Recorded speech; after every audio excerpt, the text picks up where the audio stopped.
कितनों ने सुना है? कितनों ने सुना है? अरे बहुत लोगों ने सुना। आप लोग बहुत पिक्चर देखते हैं भाई साहब। वाह क्या बात है। ये जी हाँ, ये सबसे पहला मेरा गाना था और ये सबसे पहला मुझे स्वर्ण रिकॉर्ड मिला, गोल्ड डिस्क। एक बहुत बड़ा अवार्ड होता है जो रिकॉर्ड कंपनी देती है उन लोगों को जिनके गाने खूब हिट होते हैं। ये बहुत बड़ा हिट था तो मुझे खूब बड़ा सा रिकॉर्ड मिला, गोल्ड। आज तक भी कभी आप मेरे घर आए, यू मोस्ट वेलकम, आप देखेंगे रखा हुआ है और गोल्ड डिस्क, प्लैटिनम डिस्क के साथ। मैं बहुत खुश था क्योंकि मैंने अपना MBA करा है, done my post graduation in business management और मैं ग्रेजुएट हूँ क्लासिकल सिंगर का। हालांकि मुझे क्लासिकल सिंगिंग फिल्म में नहीं दिया, पता नहीं मेरा वेशभूषा देख के या तो मेरे गाने हिट हो गए उस टाइप के, तो वो टाइप हो जाते हैं। पर मैं बहुत खुश था क्योंकि मुझे फिर अमेरिका से, इंग्लैंड से, जर्मनी से, Bangkok, Hong Kong, Australia, Dubai, Bahrain, Kuwait, सब जगह से मुझको लोग बुलाते थे प्रोग्राम करने के लिए। और मैं फिल्म स्टार्स के साथ, खूब बड़े बड़े फिल्म स्टार्स थे उस टाइम, उनके साथ जाता था प्रोग्राम करने के लिए। पूरे देश में, अपने भारत देश में जाता था और प्रोग्राम करता था, फॉरेन टूर्स, खूब पैसे मिलते थे। मैं बहुत खुश था क्योंकि मैं यही करना चाहता था, गीत गाना चाहता था, नाम कमाना चाहता था, पैसे कमाने चाहता था। मुझे प्रभु ने सब कुछ दिया। लेकिन उसी वक्त मेरे साथ एक हादसा हुआ भाइयों और बहनों। मेरा छोटा भाई जो जर्मनी में था, उसका मर्डर हो गया। उसका मर्डर इसलिए हो गया क्योंकि वो एक 5 स्टार होटल में काम करता था और एक रात अकेले था। वो होटल में फ्रंट ऑफिस में बैठा हुआ था, काम कर रहा था। 11:30 बजे थे, बहुत ठंड होती है, आपको पता है यूरोप में बहुत ठंड होती, जर्मनी में था। और उस वक्त तो देखा एक कोने में ड्रग डीलिंग हो रही है।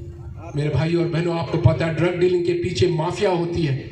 और उस वक्त मेरे भाई ने सोचा पुलिस को बुलाएंगे और पुलिस उनको ले जाएगी, काम खत्म होगा। इतना आसान नहीं होता है।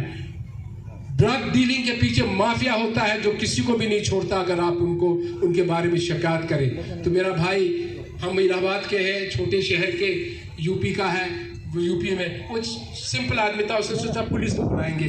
जैसे वो गया, उस वक्त फोन नहीं था, मोबाइल नहीं थे, जाना पड़ता, फोन के पास उंगली डाल के घुमाना पड़ता था 4-8 बार, तब जाके फोन मिलता था।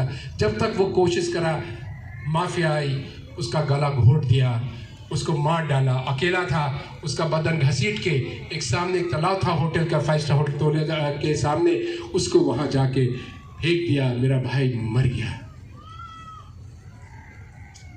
मैं जब गया जर्मनी तो मैंने देखा मेरे भाई के पास सब कुछ था क्योंकि काफी अच्छा कर रहा था, लेकिन मेरा भाई नहीं था, वो चला गया था।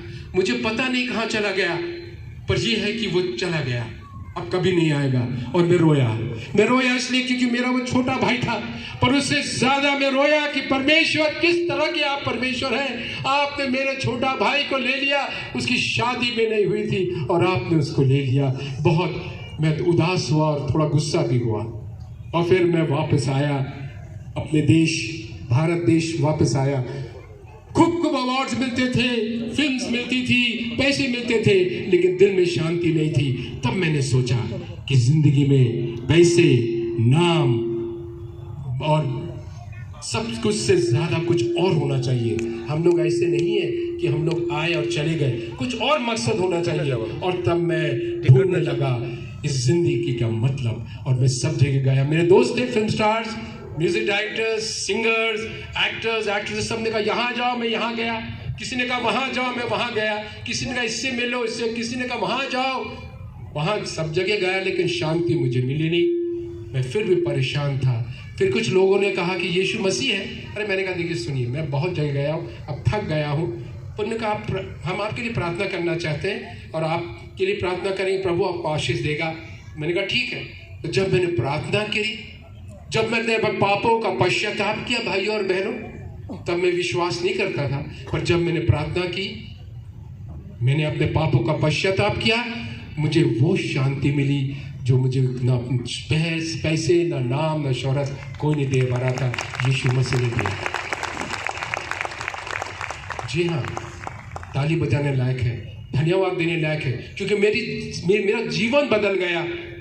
मैं पढ़ा लिखा इंसान हूँ तो मैं जल्दी किसी की बात नहीं सुनता हूँ, हर वक्त दिमाग से सोचता हूँ।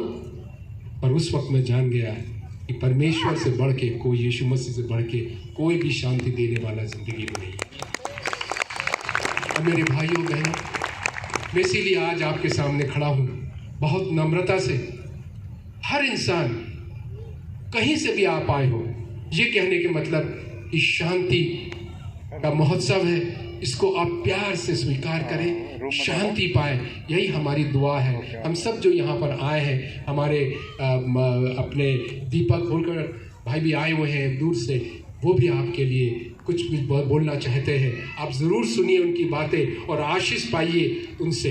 इससे यही हमारा मकसद है और हमारा कोई मकसद नहीं है। आप खुश रहे, यही इसी के लिए हम लोग आए इतनी दूर से। प्रभु आपको आशीष दे। हालेलुया।